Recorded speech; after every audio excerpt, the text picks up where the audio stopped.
प्रिय दर्शकों नमस्कार। एक बार फिर से उपस्थित हूं आप सबके सामने विश्लेषण जन्म कुंडली का इस कार्यक्रम के अंतर्गत। आज जो आपके सामने ये कार्यक्रम है, ये वो कार्यक्रम है जो मैं कमेंट में आप लोग लिखते हैं डेट ऑफ बर्थ वगैरह, और मैं प्रत्येक दिन के कार्यक्रम में कहता भी हूँ कि आप लोग अपना डेट ऑफ बर्थ वगैरह लिखा करिए, प्रश्न भी लिखा करिए। ये वही कार्यक्रम है जो 5 कुंडलियों का मैं चयन करता हूँ। शुरू करते हैं आज का कार्यक्रम।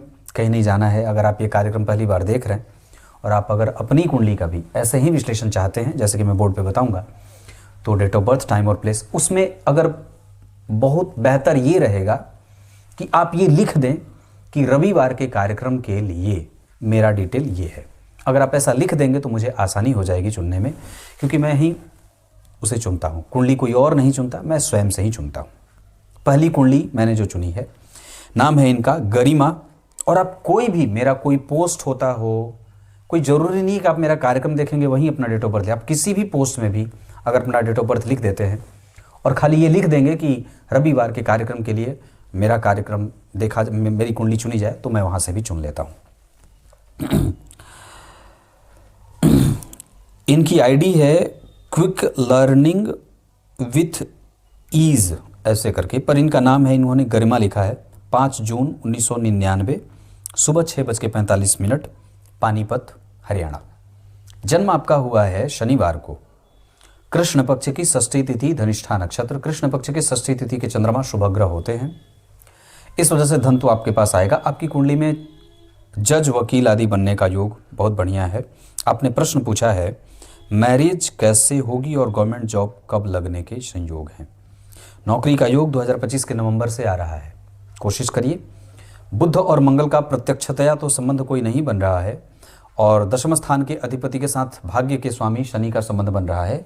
गुरु यहाँ के अधिपति होते हैं दशम भाव के, और शनि नवम के अधिपति हैं। दोनों एक साथ एकादशवें भाव में बैठ करके पंचम भाव को देख रहे हैं।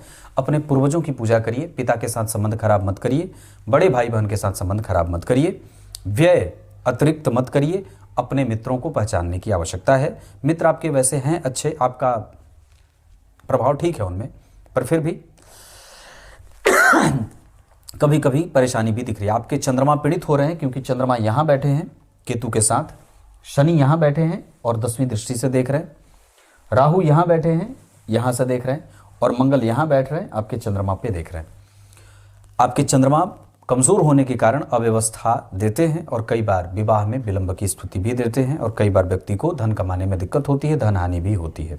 वैसे आपकी कुंडली में आपका दाम्पत्य ठीक है, कम्युनिकेशन बहुत अच्छा होगा, संतति बहुत अच्छी होगी, इसमें कोई दो राय नहीं है।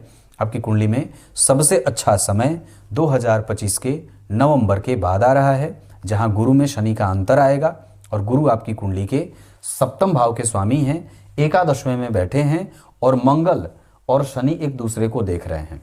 तो मंगल अपनी राशि को देख रहे हैं, एक राशि को, और शनि यहाँ से अपने उच्च की राशि को देख रहे हैं। इस वजह से मंगल और शनि का आपस में देखना एक दूसरे को बैलेंस करेगा, और आपके जीवन के प्रभावों को वृद्धि करने वाला हो जाएगा। एक कमजोरी जो इस कुंडली में रहेगी कि अष्टम भाव में चंद्रमा बैठे हैं, आपके मन मस्तिष्क में बहुत सारे प्रश्न बनते हैं, स्वास्थ्य कमजोर रहता है, जठराग्नि कमजोर होती है, रक्त प्रवाह कमजोर होता है, और मन प्रायः चंचल या डरा हुआ या भविष्य को लेकर के सशंकित रहता है। इस अवस्था से बचने के लिए सूर्य को अर्घ दिया जाए, आदित्याय नमः का जप किया जाए, गणेश जी के संकटनाशक स्तोत्र का पाठ किया जाए, और साथ ही साथ कात्यायनी महामंत्र का जप किया जाए, या ये जो मंत्र होता है देवेंद्राणी नमस्तुभ्यम देवेंद्र प्रिय भामिनी वाला, ये मंत्र भी आप जप सकते हैं। क्लियर है? रत्न के आधार पर आप बुद्ध का रत्न पन्ना अवश्य धारण करिए, उससे आपको फायदा होगा। आपकी कुंडली अच्छी है, दाम्पत्य बहुत अच्छा है, पति भी अच्छा मिलेगा, विवाह टूटने वगैरह का कोई योग नहीं बना है। अगली कुंडली जो मैंने चुनी है, ये है अतिशय सिंह, पर नाम है इनका जिया। 31 मार्च 2008 को रात्रि को 11:57, जन्मस्थान दिल्ली है। कृष्ण पक्ष के 10वीं तिथि के चंद्रमा है आपकी कुंडली में। इस वजह से सबसे पहले आप अपने आप को नियमित दिनचर्या में डालिए, समय पे सोना, समय पे जागना करिए। साथ ही साथ अपने सामाजिक स्थिति को समझने की आवश्यकता होगी। घर में कलह का वातावरण न बनने दीजिए। आपकी कुंडली व्ययशील ज्यादा है, व्यय पे कंट्रोल करना होगा। बुद्धि अच्छी है, बैंकिंग अच्छा है, फिनांस अच्छा है, एजुकेशन अच्छी है, बुद्धि के साथ साथ आपका तर्क बल भी अच्छा है, आयु भी अच्छी है, पर अष्टम भाव में मंगल बैठे हैं और लग्नेश होते हैं। लग्न के स्वामी मंगल अष्टम भाव में बैठे हैं। जब कभी भी कोई काम करने चलिएगा तो उसमें दिक्कत होती है।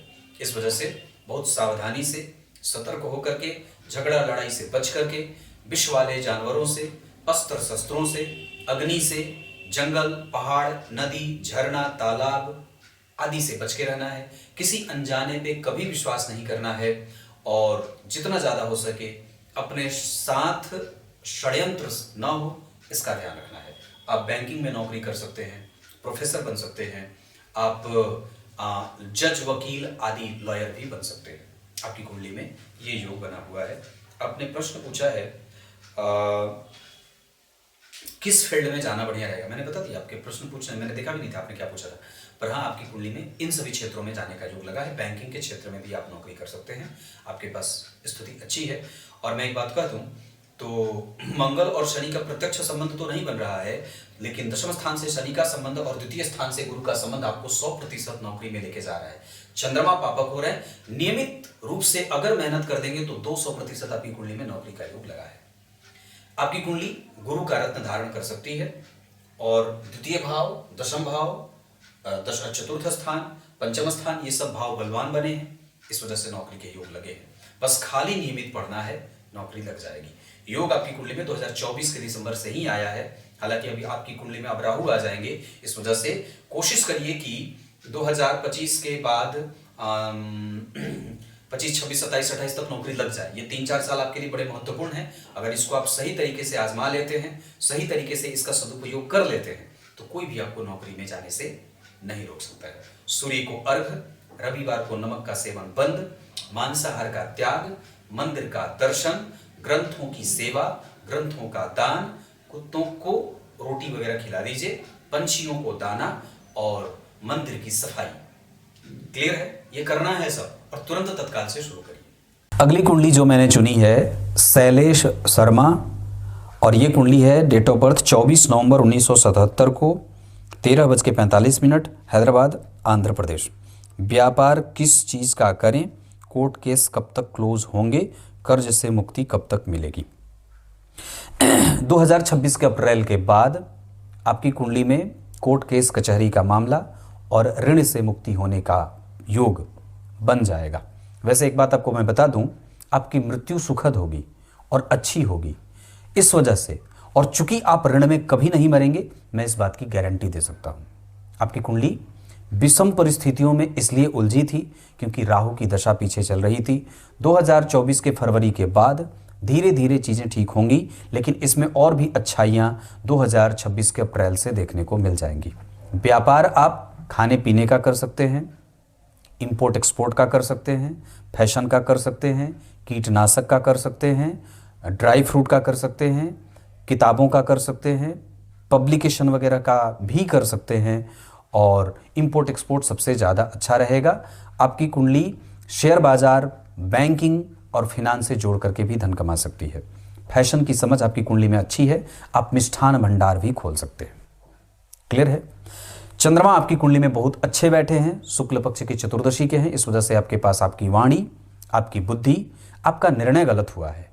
मंगल नीच के होने के कारण आप आलसी भी हैं और कई बार आप अपनी पत्नी के 100% प्रभावों को समझ नहीं पाए हैं। उनके प्रभावों को समझिए और उनसे अनुभव लेने की आवश्यकता है।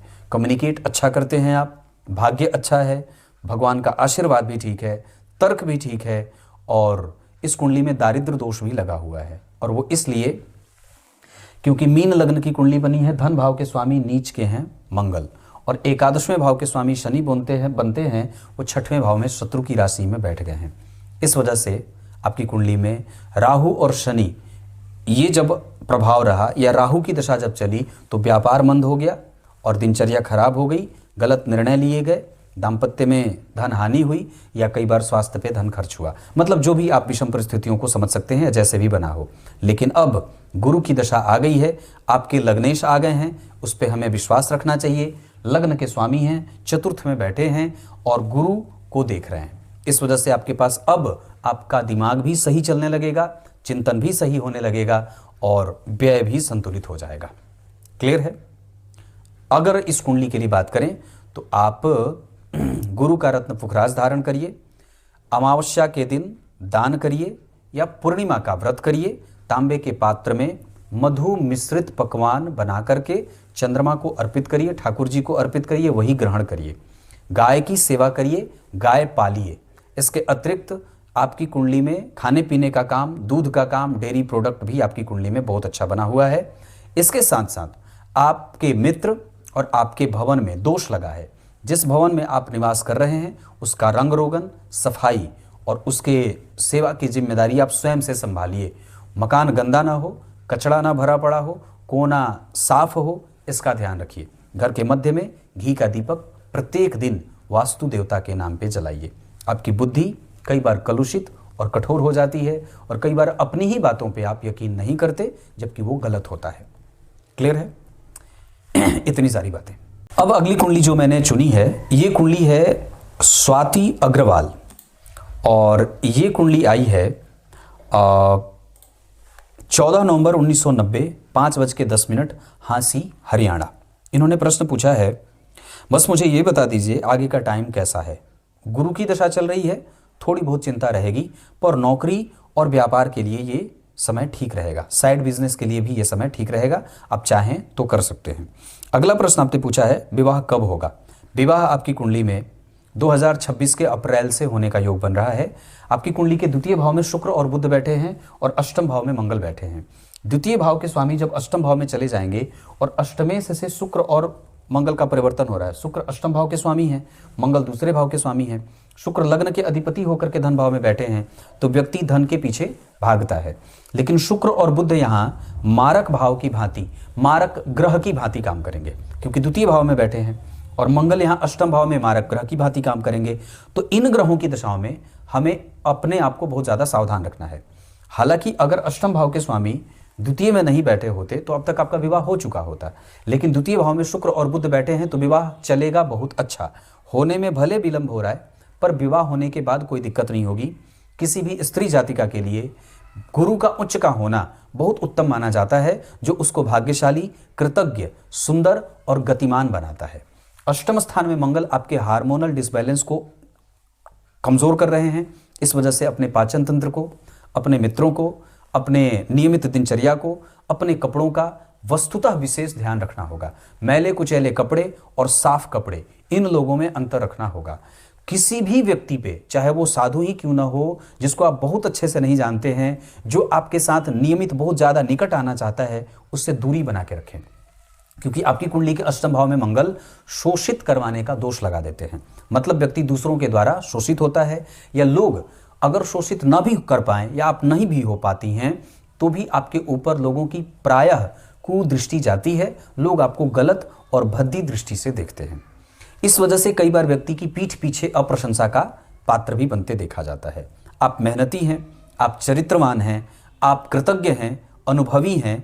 मंगल अष्टम भाव में और 12वें के चंद्रमा आपको बड़ी चिंता का युक्त, जैसे मंगल यहाँ बैठ गए अष्टम भाव में और चंद्रमा के ऊपर शनि की दृष्टि पड़ गई और गुरु जो हो गए वो राहु केतु के संपर्क में हो गए।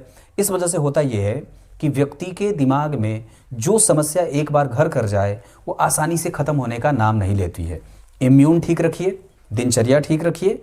बाकी आपकी कुंडली में मानसिक शांति का योग तो वैसे यहाँ पे राहु बैठे हैं, ठीक बैठे हैं, कोई खराब नहीं बैठे हैं। माता का सुख इस कुंडली में ठीक देख रहा हूँ। विवाह के बाद की स्थिति ठीक है, न्याय होगा और पक्ष कमजोर नहीं है। कृष्ण पक्ष में आपका जन्म हुआ है और चंद्रमा 12 में है, पापक बन रहे हैं। इस वजह से भी आपकी कुंडली में चंद्रमा का बल कमजोर हो रहा है, जो आपके मन को प्रायः भेदने का काम कर रहा है, कष्ट देने का काम कर रहा है।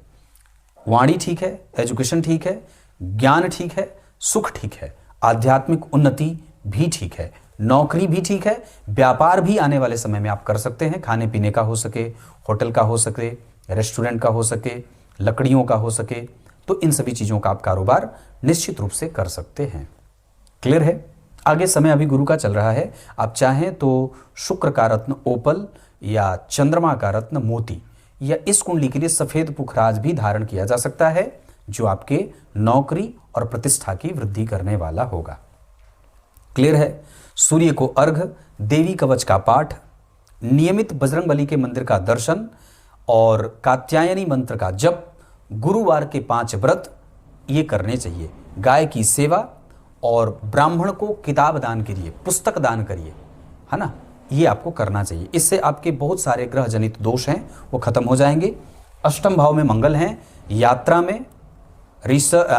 में जेब कतरों से, दुष्ट से, अस्त्र शस्त्र से, जठराग्नि के कमज़ोर होने से, अग्नि से और एडवेंचर आदि जगहों पे, एडवेंचरस जो प्लेस होता है वहाँ पे जाने से आपको बचना चाहिए। और किसी पे विश्वास ना करिए, आपके साथ धोखा हो सकता है। क्लियर है? यहाँ तक कि आप अपने मामा मामी, बुआ के लड़के, चाचा के लड़के, इन पे भी विश्वास ना करो। इस कुंडली का ये अष्टम भाव के मंगल ऐसा दोष पैदा कर रहे हैं। क्लियर है? कार्यक्रम की अंतिम कुंडली जो मैंने चुनी है वो नागेश है। इनका नाम 26 दिसंबर 1989, 6:38, सीकर, राजस्थान। व्यापार शुरू किया है पर अभी तक सफलता नहीं मिली है। सप्तम भाव में गुरु बैठ गए हैं ना, और ये मिथुन कन्या धनु लग्न की कुंडली बनती है। सप्तम भाव बाधक भाव होता है। यहाँ बैठा ग्रह कई बार अपनी दशा काल में परेशान भी करता है। और चूंकि गुरु यहाँ पे मारक भी हो जाएंगे, द्वितीय भाव में शुक्र, राहु और बुध मारक हो गए और यहाँ पे गुरु मारक हो गए। तो इस वजह से ये कई बार, शुक्र की दशा चल रही है, धनु लग्न की कुंडली में लाभ भाव के स्वामी हैं, द्वितीय में बैठ गए, राहु के संपर्क में आ गए, 12वें भाव में नीच के चंद्रमा का नीचभंग मंगल कर रहे हैं। इस वजह से परिस्थिति बिगड़ रही है। चंद्रमा को मनाइए, शिव जी के मंदिर का दर्शन करिए, मंदिर धोना शुरू करिए, दूध, दही, घी, शहद और जल आदि से शिव जी की पूजा करिए, पार्थिव शिवलिंग की पूजा करिए। इसके अतिरिक्त अगर हो सके तो एक पुखराज धारण कर लीजिए। आपके पास काम तो रहेगा। दसम भाव के स्वामी बुध बनते हैं, द्वितीय भाव में बैठे हैं, काम है, इसमें कोई चिंता की बात नहीं है। केतु अष्टम भाव में बैठे हैं, ये कई बार पेट को रोगी भी बनाते हैं। हालांकि जो प्रश्न आपने पूछा उसका उत्तर मैं दे दूं तो आपकी कुंडली में जो सबसे अच्छा समय 2026 के अक्टूबर से आएगा। अभी शुक्र की दशा चल रही है और वस्तुतः धनु लग्न की कुंडली के लिए शुक्रदेव उतने अच्छे होते नहीं हैं। इस कारण से कई बार वो आपके जीवन में विपरीत परिस्थितियों का निर्माण करते हैं और धन की कमजोरी भी देते हैं। ऋण का लेन देन बना रहता है। वैसे आप अगर ऋण में चले जाएंगे तो निकलना बड़ा मुश्किल हो जाएगा। इस वजह से ऋण का लेन देन मत करिएगा। पिता के साथ संबंध मजबूत करिए, उनके साथ मतभेद मत करिए। और आपकी कुंडली में जो भी कारोबार कर रहे हैं उसके लिए मैंने जो उपाय बताया है, पार्थिव शिवलिंग की पूजा, सूर्य को अर्घ और गुरु मंत्र का जप, ये सब आपके लिए बड़ा फायदा करेगा। वैसे एक बात और बता दूं तो आपकी कुंडली में व्यापार ही तो करना है, पर अभी 2026 के अक्टूबर तक, हालांकि अभी भी समय कोई खराब नहीं चल रहा है वैसे, पर गुरु में शुक्र का अंतर चल रहा है, शुक्र में गुरु का अंतर चल रहा है। ये षडाष्टक योग में बैठे हैं, इस वजह से कई बार ये परेशान करते हैं, है ना। हालांकि अभी इस कुंडली में थोड़ा इंतजार करना पड़ेगा, जैसे कि द्वितीय भाव में सारे ग्रह का बैठना, सप्तम भाव में ग्रह का बैठना, चंद्रमा का नीच का हो जाना, ये सब विषम परिस्थितियों के निर्धारक हो जाते हैं। दशमांसा चक्र में करना आपको व्यापार ही है, नौकरी के चक्कर में मत पड़िएगा। इस व्यापार को आगे बढ़ाइए। बाजार की स्थिति को समझने की आवश्यकता होगी। व्यापार आपकी कुंडली में बुद्ध से संबंधित, ट्रांसपोर्ट से संबंधित, बच्चों के कपड़े और खिलौनों से संबंधित, खाने पीने से संबंधित भी कारोबार आपकी कुंडली में बना हुआ है। फर्नीचर वगैरह का काम भी आपकी कुंडली में बना हुआ है। कुछ इसी तरीके से आज के इस कुंडली विश्लेषण के कार्यक्रम का समापन करते हैं। तब तक के लिए बहुत बहुत नमस्कार।